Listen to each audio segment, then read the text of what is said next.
What happens when Hollywood's biggest A-lister goes head-to-head with television's most provocative host? You won't believe what unfolds when Brad Pitt sits down with Bill Maher for what was supposed to be a simple, promotional appearance, only to turn into an explosive confrontation that has everyone talking. The tension builds from the very first question, escalating into a verbal battlefield that ends with one of the most dramatic walkouts in late-night television history. Jan Night's episode of Real Time with Bill Maher was meant to promote Pitt's latest environmental documentary. The Oscar-winning actor had agreed to appear on the show to discuss his passion project about climate change and sustainable living. But what started as standard celebrity promotion quickly devolved into something far more intense as Maher's signature. Provocative style collided with Pitt's deeply held convictions. The atmosphere in the studio felt off from the moment Pitt walked onto the set. Usually, celebrity guests are greeted with warm applause and Maher's trademark smirk. But this time, there was an underlying tension that filled the soundstage. Pitt, dressed casually in a button-down shirt and jeans, seemed relaxed at first. But those who can read body language could see the subtle signs of someone ready for a fight. Maher opened with pointed jokes about Hollywood's environmental obsessions. You know, it's funny how all these millionaire actors suddenly care about the planet when they're flying around in private jets, he quipped, locking eyes with Pitt. When Pitt finally joined him at the desk, their handshake lasted just a bit too long, Maher's grip almost aggressive. The first question came with a smirk. So, Brad, tell us about this documentary of yours. I'm curious. How many private jets did you take while filming this environmental masterpiece? Laughter scattered across the audience, but Pitt's jaw tightened. Well, Bill, that's an interesting way to start a conversation about one of the most pressing issues of our time. Pitt responded coolly. I've been carbon neutral for over a decade, and I offset any travel necessary for this project. But I suppose you're more interested in cheap shots than actual solutions. The room tensed. Maher leaned back with that familiar grin, but this time it felt more like a provocation. Oh, come on, Brad. You can't seriously sit there and tell me you're saving the world while living in a mansion that probably uses more electricity in a month than most people use in a year. Let's be real. You're an actor, not a scientist. Why should anyone take environmental advice from someone who pretends to be other people for a living? The audience grew quiet. This wasn't playful banter anymore. It felt personal. Pitt's hands, once relaxed, curled slowly into fists. I think you're confusing advocacy with expertise, Bill, Pitt said, his voice low and steady. I've never claimed to be a scientist, but I've spent years working with actual scientists, funding research, and using my platform to amplify voices that might otherwise go unheard. What exactly have you contributed to this conversation besides cynicism? Maher's eyes lit up with a glint of challenge. Oh, I see what this is, he mocked. Guilt. You feel guilty about your privileged life. So you're trying to buy your way into heaven with some environmental virtue signaling. Tell me, Brad, how much money have you thrown at this problem to make yourself feel better about being part of the machine? The personal jab hit hard. Pitt's demeanor shifted in an instant. The relaxed movie star vanished. His publicist could be seen gesturing frantically off-camera. You know what, Bill? Pitt said, his voice now ice-cold. I came here tonight thinking we could have an adult conversation about something that matters. But I can see now that you're more interested in performing for your audience than actually engaging with the issues. That's not just disappointing, it's pathetic. The word pathetic hung in the air like a punch. Maher's smirk faltered. The studio was silent, everyone sensing the shift from entertainment to hostility. Pathetic? Maher shot back, his tone rising. I'll tell you what's pathetic. Millionaire actors lecturing working people about their carbon footprints while living in compounds that would make emperors jealous. You want to talk about hypocrisy? Let's talk about Hollywood's environmental crusaders. But Pitt wasn't backing down. He leaned forward, his eyes locked on Maher. The charming star was gone. What remained was a man ready for war. You want to talk about hypocrisy, Bill? Let's talk about a man who built his entire career on being the smartest guy in the room, but can't seem to grasp the difference between personal responsibility and systemic change, Pitt said, voice cutting through the tension. You sit here every week making jokes about problems you've never actually tried to solve, while people who are actually doing the work get ridiculed by cynics like you. The audience was transfixed. This wasn't just another interview. It was a full-blown clash of egos, ideals, and worldviews, one that no one saw coming. This was a philosophical battle between two completely different worldviews playing out live on television. Maher's producers could be seen frantically communicating through their headsets, unsure whether to cut to commercial or let the situation unfold. Maher's response was swift and vicious. "Oh, please!" he snapped. "Spare me the sanctimonious lecture from someone who's probably never faced a real consequence in his entire privileged life. You know what this is really about? You're terrified people are starting to see through the act. The concerned citizen routine is just another role you're playing, and you're not even convincing at it." The personal nature of the attack sent shockwaves through the studio. Crew members exchanged uneasy glances, and Pitt's security detail visibly tensed. This had crossed far beyond the bounds of typical late-night banter into something that felt genuinely dangerous. "A routine?" Pitt's voice dropped to a whisper, but every word carried. "Bill, I've spent more money on environmental causes than you've probably made in your entire career. I've traveled to places where climate change isn't a political talking point. It's life and death. But sure, let's pretend caring about the planet is just an act." Then Maher did something no one expected. He stood up from behind his desk, a move he had never made in all his years of hosting. The gesture was aggressive, intimidating, and completely unprecedented. His face was flushed with anger as his voice rose, making several audience members visibly uncomfortable. "You know what? I'm tired of being lectured by Hollywood royalty about how the rest of us should live our lives. You want to know what's really killing the planet? It's not regular people trying to get by. It's people like you. People who think they can buy their way out of responsibility while the rest of us deal with the real world." The accusation hung in the air like a toxic cloud. Pitt slowly rose from his chair, matching Maher's posture. For a moment, it looked like the confrontation might actually turn physical. The tension was so thick that several audience members gasped. "The real world?" Pitt's voice was now edged with barely controlled rage. "Bill, you live in a bubble just like everyone else in this industry. The difference is, some of us are actually trying to use our privilege to make a difference. You? You sit here and tear down anyone who tries to do something meaningful. That's not brave. That's cowardly." The word cowardly hit Maher like a punch. His face changed instantly, revealing a level of personal offense that went far beyond professional disagreement.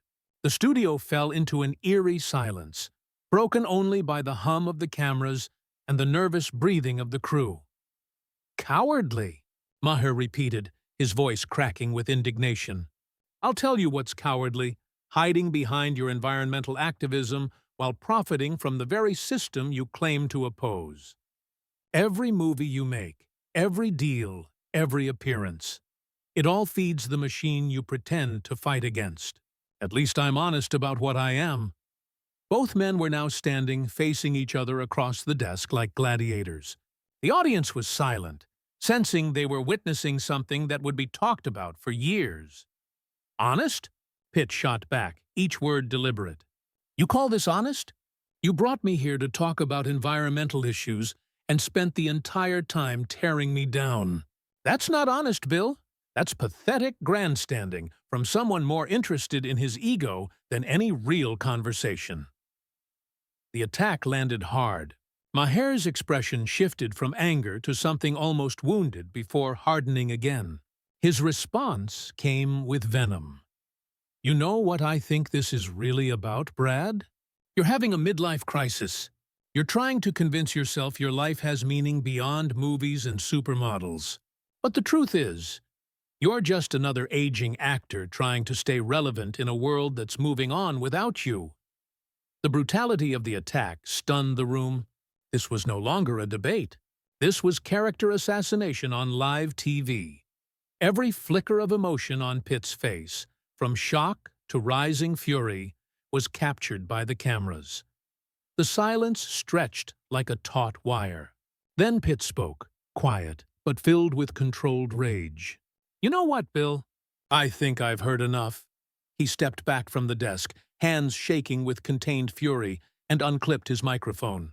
The gesture was calm, deliberate, more powerful than any outburst. It was the signal that a line had been crossed. "You know what the real tragedy is here?" Pitt's voice was steady now, heavy with cold disappointment. "I actually used to respect you. I thought you asked tough questions because you cared about real answers. But tonight, you've shown me exactly who you are. A bitter, cynical man more interested in tearing people down than building anything meaningful." Maher's face was a mix of shock and anger. He had pushed countless guests before, but no one had ever pushed back like this. For the first time, he looked unsettled. "Oh, spare me the disappointed father routine." Maher shot back, but his voice lacked its usual bite. "You're not walking out of here looking like the victim. You came on my show, and you're going to finish this conversation like an adult." Pitt calmly placed his microphone on the desk. The clack of it hitting the wood echoed through the stunned studio. When he lifted his eyes to Maher again, there was a quiet, steely resolve. "No, Bill," he said evenly. "I'm not going to sit here and let you use me as a punching bag for your personal issues. This was supposed to be about environmental conservation, about something that matters. Instead, you've turned it into your own therapy session for your insecurities." The personal nature of the attack visibly staggered Ma.